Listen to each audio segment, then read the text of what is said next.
This is a Tesla Model X, this is Patchouli L'Anglais, and this is Fully Charged. Bonjour.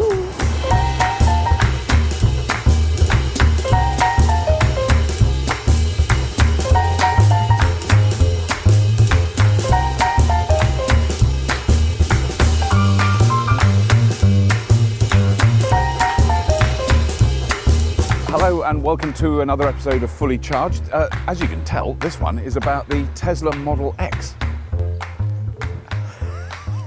And it does stuff like that. Is it doing it all? Oh, so close to doing it all. The doors on the Tesla Model X are either amazing and space age and take it into a whole new realm, or quite frustrating and occasionally frightening. Just hang on, just don't go anywhere. As you can see, the automation on the Tesla Model X is faultless. This is the 90D, fully electric Tesla, as it would be, just in case somebody's watching who doesn't know that all Teslas are 100% electric. It has a 90 kilowatt hour battery, four-wheel drive, motor at the front, motor at the rear, 6 seats, 6 luxurious, capacious seats. It's a very, very comfortable car to drive in. As you can see, the windscreen is unbelievable. What you can see at the front there, that's a windscreen. You're not seeing a bit of roof at the top. That's all one piece of glass. It's absolutely huge. Here's one of the things I can just know there'll be a comment on. I wouldn't like to get a chip in that on the motorway, because, you know, you're replacing a windscreen of that scale has got to be quite a big thing. So you just hope you don't have that. This car is festooned with sensors, with cameras, because this car has Autopilot 2. It is Autopilot 2 capable. That means it is essentially a fully autonomous vehicle. It can drive itself anywhere. It's not allowed to, and it's not switched on this model, which is quite frustrating. But you can see all around it, there's all these little cameras hidden away. There's double cameras at the front where there's only one on the Model S that I have. I was a little bit skeptical and a little bit dismissive of the Model X when it first came out, because it's like yet another massive, great, big and very expensive electric car. And when are people going to start making cheaper cars that more people can afford? Well, they are. I mean, the Renault Zoe is a very good example of that. And what this does is really push the technology one step further. Anyway, let's go for a drive.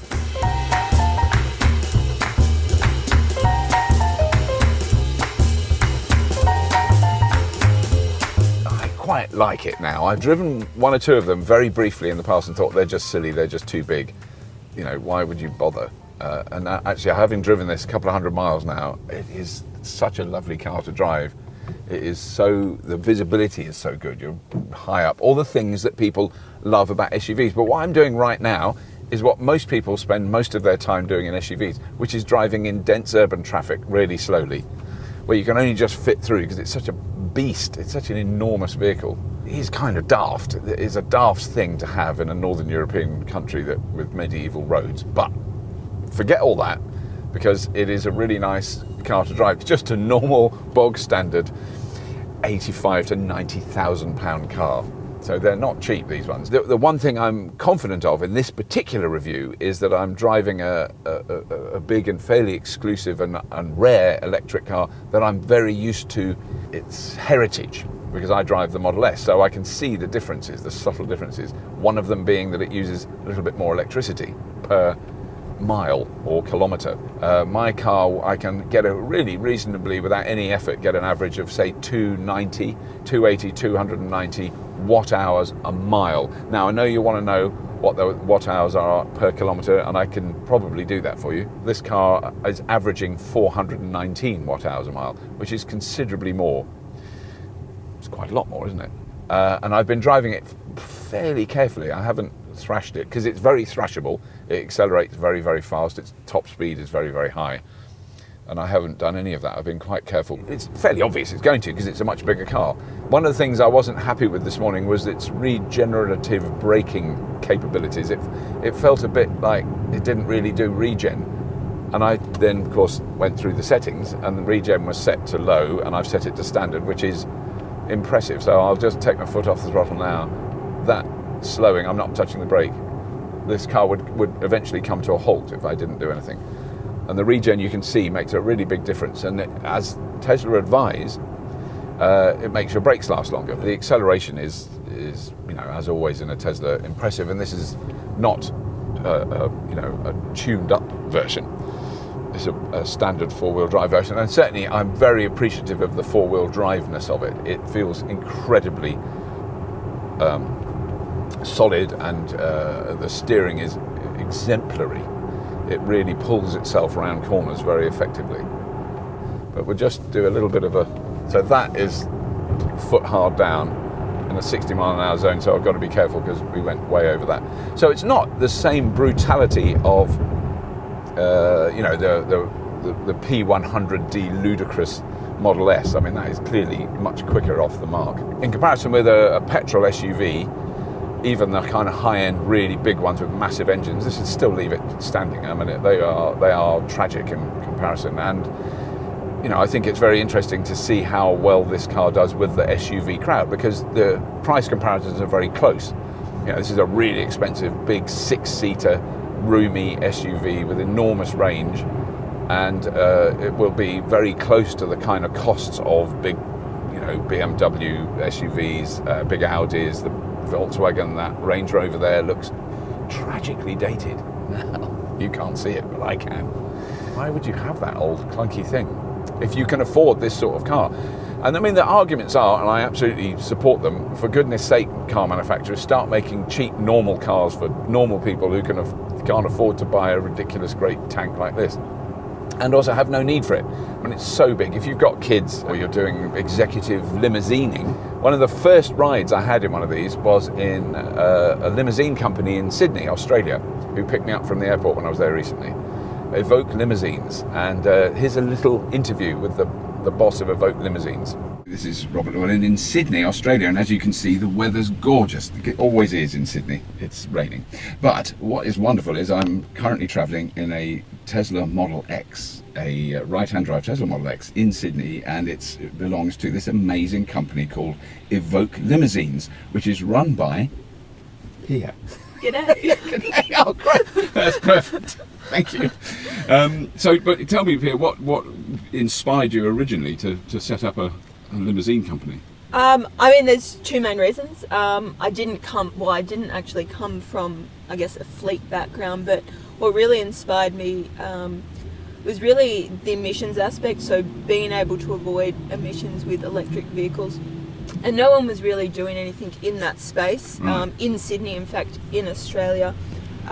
And emissions within Australia in the transportation sector are currently sitting at about 17%, and unfortunately right. It's also the fastest growing sector.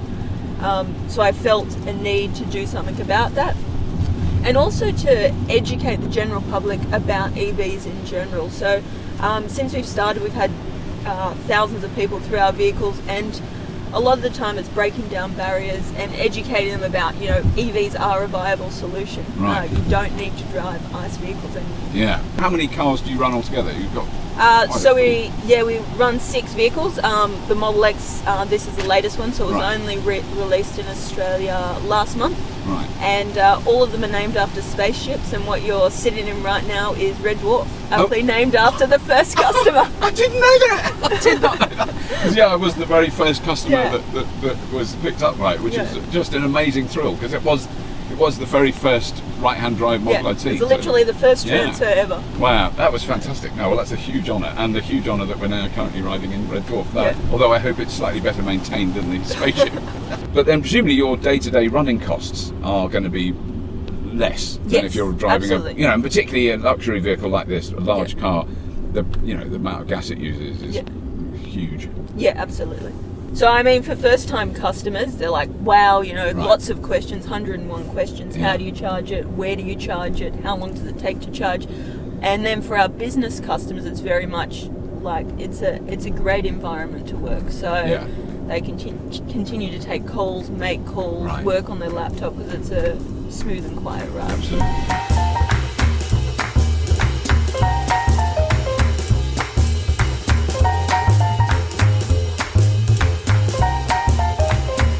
But as you can see, the interior, I think, is an absolute step up for Tesla. So I think there's been criticism of the Tesla Model S from sort of high-end car aficionados that the fit and finish isn't up to the level that I'm used to. Things like this here, this is driven viewers of fully charged insane, because on the Model S, sometimes if you knock against the rubber flange that goes around the door, it flips it in a bit. And sometimes I now deliberately flibble it in when I'm filming it, just to annoy people. And that annoys people, and they think that's proof that it's just really badly made. This is very different. The finish on this car, all the materials that are used in it, the finish of the dash, the position of the big screen is slightly nearer the driver. It's much nicer. Everything is finished to a much higher degree. It feels tighter. There's a bit of sort of carbon fibre-esque touches on the interior. Everything else is the same. I mean, all the windows and the door locks and the operating system on the screen is identical to my car and on the dash here. So that's all very familiar. So one of the advantages the Model X has is the driver has access to all the doors. I can open the back doors, I can open the trunk, I can open the front trunk, the frunk. Or as I'm here now, I've stopped driving, it's in park, I can then just press the driver door and the driver door opens, and then it shuts again. We'll just press the driver door and then I can, I can't get out, it won't let me out. I mean, I'm slim and fast, I can't get out of that quick. I'm being silly, okay, let me go out. No. No, I'm being, okay. No, okay, I'm being a little bit silly because the car's slightly at an angle. The back ones I can see. You don't want to be able to lift those up manually because they're big. But the driver's door, it's got me a lot of times. I was trying to get out of a car park in the supermarket the other day, and a man was looking at me like I was an absolute tragedy because the bloody thing kept slamming on me and I couldn't work out how to get out. People don't know how hard it is. Amazing. Now, one of the amazing things about this car is, one, sitting in the back is like really a privilege. It's really, really comfy. This is a 6-seater, you've got loads of room. And here's one of the great things, which I know people have talked about, but it's like that. It's so easy to get out of because it's above your head. You can actually stand up in here and you're, okay, it's a bit close, but it's still amazing. You've got lots and lots of headroom. It's really easy to get in and out of. And there's seats right at the back. So there's 6 seats in this car. So all I have to do is press that. It's all very automatic. That rolls right forward. If that seat is forward, the car won't drive. It has to be locked in its position. And then back here, there's another row of seats. You just press that little lock button there. That flips up like that, headrest up, because there's loads of room there. I then get back in here. Oh, even this is comfy. Okay, this is a little bit more cramped, ideal for children. Press that button. But you've got loads of leg room. Sitting in the back of a 6-seater car, I can have my legs out straight. It's great. Takes a bit of a moment to get out. I don't think you'd use this car as a bank robber's getaway vehicle. It's not suitable for that. Let me see if I can do that. Oh, yeah, marvellous. If your back seat isn't locked in position, the car won't drive, but you can lock it in position from the screen. You don't have to get out and do it. You've got full control over everything in the car. So there's some parts of the automation of this car that are just faultless and brilliant, and some bits just a little bit dicky still. So boot space, it's got boot space. Oh, and it's got an automatic trunk door. It normally opens. I think I've been mucking about with it too much. But as you can see, loads of room in the back. If you've got those seats down, you've got loads of room. And then you've still got some room if the seats are up, but you've also got this under here. So there's an extra cavity in there, which is where all the charging cables are, and my script for the BBC. So, there's room to put your script for the BBC in there. And everything about this car is fully automated. So you just press this button here.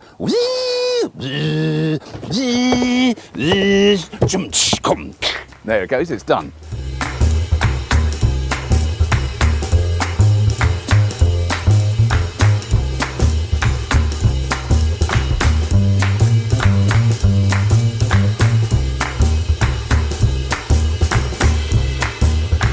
Introducing Petula Longley. This is her normal urban runabout, so we thought we'd let her do the school run in something a little bit different.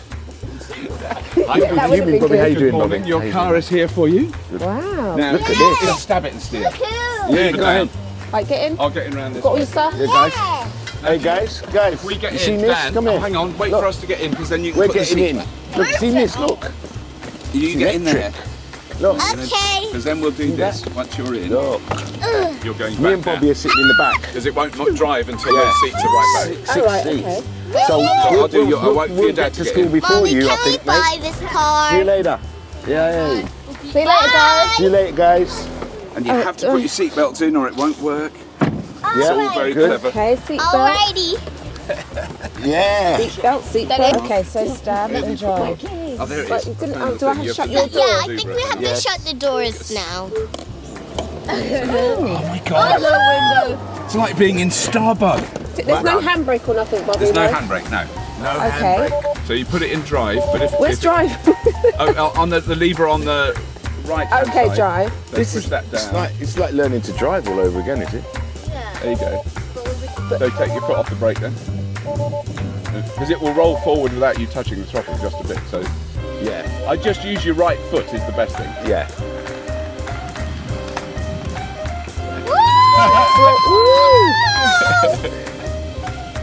That screen is like my 17-inch MacBook Pro. It even shows you the curve in which you're going. Yeah, it does. It tells you which way you're steering. It shows you that you're gonna hit someone or something. No, they want to have a little We want drive. to do some donuts. About have a if you little want to drive. eat donuts, we want to quite pull like to- some. I quite like to eat a Oh, donut. will I be able to get through this space? We're gonna cross the junction. We're crossing the junction. Oh no! Oh, and So it feels really smooth, doesn't it? It feels really very smooth, and the acceleration, I got used to it quite quickly. Yes, that's one of the problems. is it I would does- like my seat to be higher, but hey, Oh, you can. Oh well, we can. just oh, a little that, bit. but I don't we know can- how you. What can you do it while you're driving? Yeah. Yeah, you can okay, it's adjust it going up a bit, yeah. Might be better to stop, I suppose. Oh, look, Bobby, there's a Porsche. Gee. Oh, that's one of those old-fashioned cars. Peasants. And those old guzzlers. Wow. Wow. It doesn't stop till you're doing about 120. It's terrifying. Wow. Oh, mate, that is unreal, Bobby. It is a wicked car. I've just Peed in your pants a gone little bit. into the back of the seat there. Yeah. Did but you isn't it feel the amazing that you force? and I Yeah. are in the back seats, like the kids' seats Yeah. of a six-seater? And it's And quite comfortable. really comfortable. Really comfy It's back there. really. And do you know what I love is the little porthole window. Yeah, we've got our own little windows. Little No one else can see porthole out. You can't windows. see out of my window. And- I've got a and- special window. And the aircon. The aircon. See, it doesn't feel like a big car as No. such, you know. Oh, it does to me, but you're used to. But Yeah. you're used to a Range Rover, so you're used to. Now, I just got to try and remember how to Oh, get to look, school. there's another one of those beasts. Oh, yeah. Unless it was on there. Look, amazing do you how- see his face? He was like, Yeah, he's like, "Ooh." okay. What was that? No, wait till we get to school. So now, guys, if you Oh lift, yeah. Oh, Do look. it. lift that, School. if you lift Lift that, Do you're it. gonna get that. Lift it. Yeah. Lift the cars. But watch out for this one. For the car coming. Oh my God. shit. Oh. Was that terrible? No, it was Don't fine. take- But it was okay. Has everyone got everything? You got your school bags? You got your school bag? Have you got your chocolate drink? You got your juice bottle?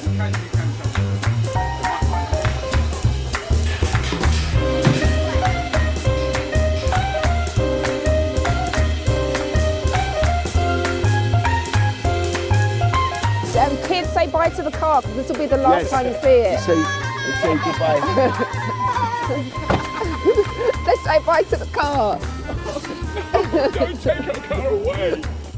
After the school run, Petula decided to show off to one of her mates. I would love to go really fast in this car. I know. Look, there's Sophie. There's Sophie, Let me look. brag. Now look. Do you like my new car, Soph? Doing a bit of filming. Let me open the door for Sophie. Hold on. These Look, tinted look. Watch it. windows, you can't. Oh my god. Oh my god. That's insane. I'll shut it back now, just in case. It's electric. He got offered to test drive one. I was like, you need to family test this, Yeah. you know. So the kids, if we drop the kids to school in it. Eventually. I better go. Yeah, I gotta all right, go to my love. work. All right. Nice to see you. See you later. Nice to meet you. Bye. See you. Bye.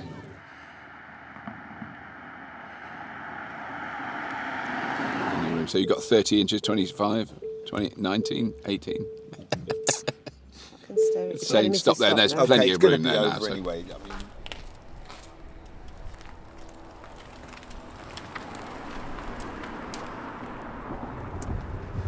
So after, I think, about 300 or 400 miles driving this car, I can honestly say it is an absolute delight to drive. It really is. There's no question about it. It's so easy to get in and out of. It goes like stink. It's not slow, if you like that sort of thing. It's, as we've seen, it's very popular with urban mothers taking their children to school. I think it's important to just underline the fact that they normally walk to school. This was a bit of a treat today. They don't actually go in the car, but she does drive her Range Rover around London, and she takes them to gymnastics and dance classes and music and all that stuff. So this would be very different. Petula's madly in love with this car. She just waved goodbye to it, very sadly. So one downside is slightly, to my eyes, to my experience, slightly reduced range from the Model S, and also the back doors, which everyone goes, oh, that's too weird, they're weird. No, the back doors work really well. They open really easily. You get in and out really easily. Yesterday, when there was a lot of children and families looking at the car, I was sitting in here explaining how that you open the doors to someone, and I was closing the rear door, and there was a kid I didn't see leaning in, and the door went down and went, meep, meep, meep, and it said obstacle. So it didn't chop a child in half, which I think is a big plus. So that's all we've got time for this episode of Fully Charged. I really hope you've enjoyed it. This has been a real pleasure to do this episode. The Tesla Model X is a remarkable car with one or two niggling flaws. That would be my summation. Please do subscribe. So many people have it. It's really, really reassuring and confidence boosting that our subscription numbers are going up so well. We couldn't do this show without the amazing support of all the people on Patreon. Do have a look at the Patreon link if you haven't checked it out before.